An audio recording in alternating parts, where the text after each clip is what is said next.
While condolences continue to pour in for the family of the late Regan Calliste, the impact of his passing is deeply felt across various communities, particularly within the Disabled Association of Antigua and Barbuda.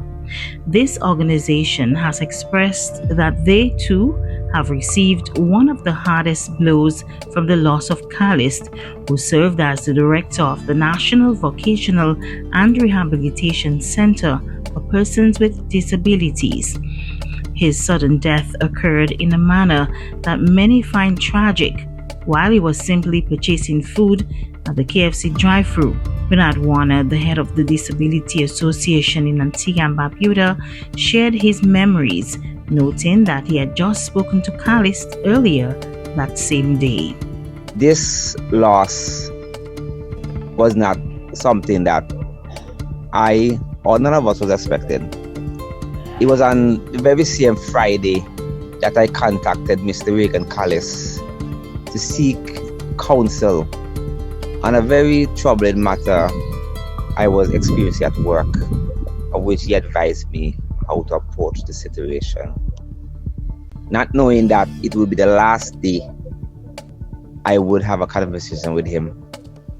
Mr. Calliste is known to be someone who is very passionate about persons with disabilities.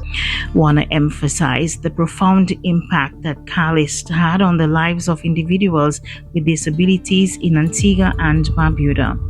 He was not just a leader, according to Warner. He was an advocate, a supporter, and a great source of strength for many who often faced significant challenges in society.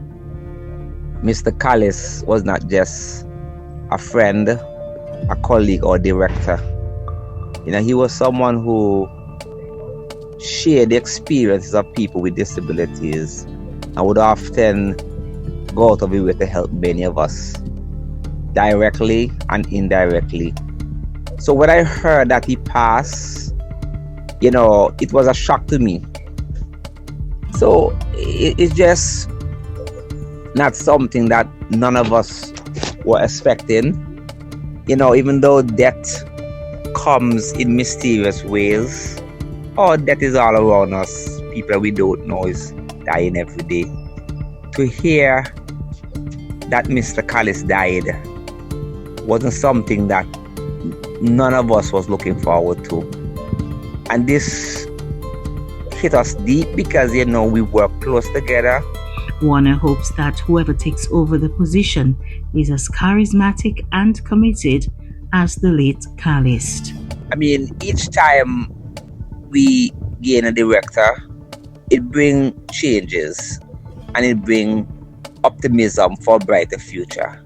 And each time we lost a director, it brings a dim hope of what the future will be also. Because the old people always say, you know what you have, but you don't know what you're going to get. And it's a true saying.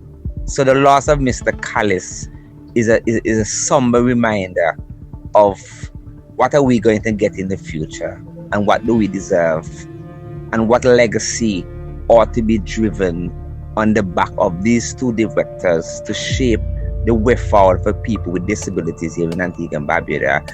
Calliste's commitment to fostering inclusivity and improving the quality of life for people with disabilities was evident in every initiative he undertook. His efforts, according to Warner, helped to break down barriers and create opportunities for those who often felt marginalized. In the days and weeks to come, as tributes continue to arise from various corners of the community, it is clear that Regan Calliste's influence was significant and his absence will be felt for a long time. Calliste was the brother of MP for St. George, Algernon Serpent Watts. This has been a production of Antigua.news. I am Charmaine Big Charles.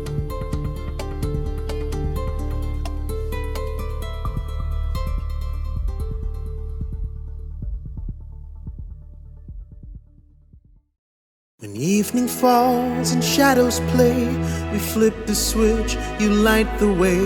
You power dreams, our hopes, our lives, a steady force, a trusted light. From every source you make the way, working hard to serve us every day, turning challenge into water flow, pushing forward, steady as we go. APUA, united in service, we rise with you, bringing the best of what you do. From power to water to every device, you are the pulse of our land, necessary for life. APUA, united in service, we rise with you, bringing the best of what you do. From power to water to every device, you are the pulse of our land, necessary for